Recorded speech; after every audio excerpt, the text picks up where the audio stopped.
ไม่หอมกับต้มมันฝรั่งไปพอต้มมันฝรั่งไปพอแล้วก็ไม่หอมมัน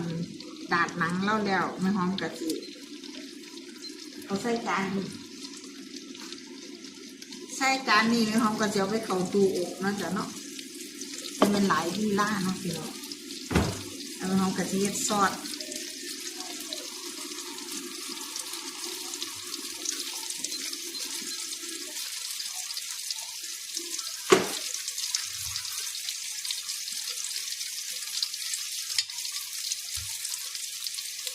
เดี๋ยวหอมกะทิทอดให้เรื่องเดี๋ยวมาเบิ่งขั้นตอนต่อไปนะจ๊ะเนาะนี่ไงจ้ะทุกคนเหลืองลิ้นปุ้ยบ่เหลืองลิ้นปุ้ยบ่พี่น้องเหลืองมือนะ